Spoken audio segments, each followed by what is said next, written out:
Hi, Blake with BlvdHome. If you're thinking about buying a new washing machine, well, you came to the right place because I'm going to tell you all about top-load washing machines. What you should be looking for, probably what's the best. Give you 3 options here that are good options. We'll tell you the good and the bad about them, and we'll explain to you a little bit about the machine. They all range in different prices, and so sometimes cheaper isn't better, sometimes more expensive is better. Based on the information you're going to receive in this video, you can make the best decision for you and your family on what machine is going to best suit your need from now into the future. All right, number 1 on the list, and if you've watched other videos, you're gonna say, yeah. Speed Queen is a great washing machine. No frills washing machine, basic controls, not many electronics, but you have to make sure you get a TC series. The TR series, don't recommend. TC series, can't recommend them highly enough, because they are a great washing machine. They're old school. They use a lot of old school parts. Basically, the inside of this, we've got this clear plastic front on it right here. This is old school. This has been around for as long as I've been doing repairs. 32 years now I've been almost doing this. But this has been around pretty much the same with very few changes. It washes well. It has deep fill option. It will give you the washability you want. It's built to last, but it doesn't have all the frills that your other ones have. It's kind of, as far as looks, is it very modern? Not really. It's pretty plain, to be honest with you. But man, does it work. And if you've watched my other videos, I'm gonna say this, don't use the normal wash mode on any of these new wash machines. Use a different mode. Normal wash mode, you're not gonna be as happy with it, but if you use the other modes on this, it's gonna be fabulous. This is a great machine. It's not the quietest thing, but if you want something that's gonna last, something that is going to clean like it should, and you're gonna get great results and you're gonna be happy with it, minus the noise, this is the machine that's for you. It's built like a tank and it's worth the money you spend on it, and these aren't cheap. I'm gonna be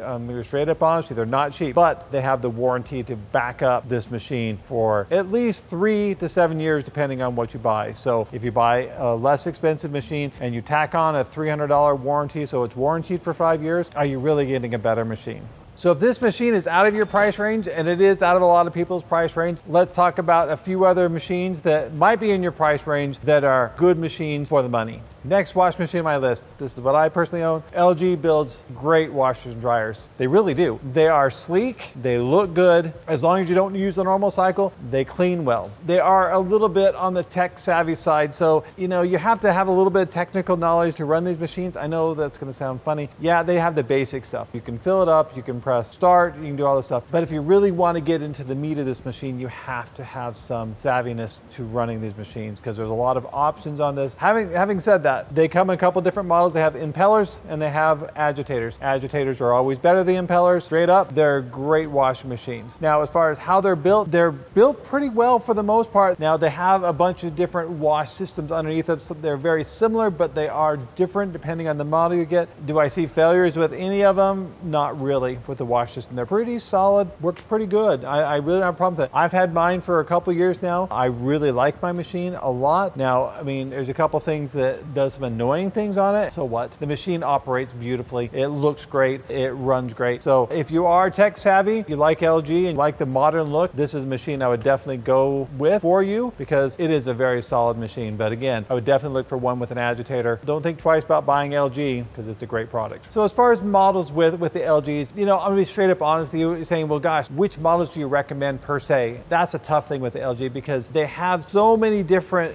nuances with their product. They have different tub sizes. They've got some that are shorter to the ground, so you don't have to feel like you're climbing a canyon to reach down to the bottom and pull your stuff out. They have ones that are closer to the ground. They all pretty much use the same type of wash system, and that's what's critical, and this is what's important to me. Because they use the same type of wash system, all of them work roughly the same. So just get the machine that has the features you like and has the design you like and the size you want, because that's important too. Other than that, honestly, I think you'd be safe getting any of their stuff in their product line. It is a good washing machine to have for your home. All right, last in our line, GE. This is the most affordable one in the line. Now, this is a good washing machine. It's something that I would definitely look at, but it wouldn't be my first choice. In my opinion, it doesn't have the nice feel, and it just doesn't have the build quality that I would think reflects a brand such as GE. GE has actually made some really great strides in the industry. They have some of the best technical technical tools to help fix their washing machines, what you can and can't do with the washing machine as far as a technician. It's really great for our side of it. They're a good machine. Some of the qualities aren't there that I would want in a washing machine. It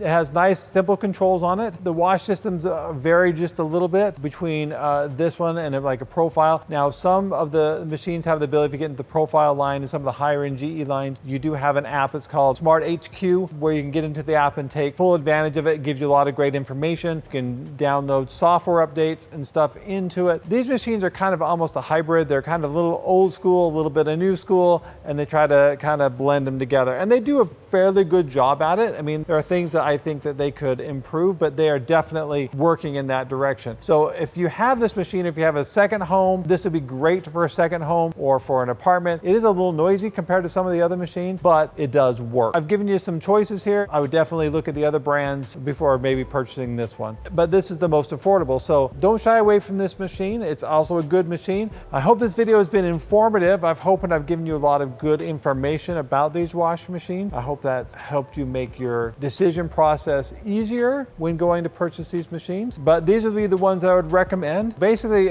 from what I've given them to you in this order, probably from the highest to the lowest, currently in a top load machine. You also have some other brands such as Whirlpool and Maytag out in the market. They're very similar, in my opinion, to the GE machine. And I think I'd probably almost give them the same review, but it's a good model. Take this information, go to the store, talk to your salesperson, refer back to this video. I appreciate you watching, and we'll see you again real soon.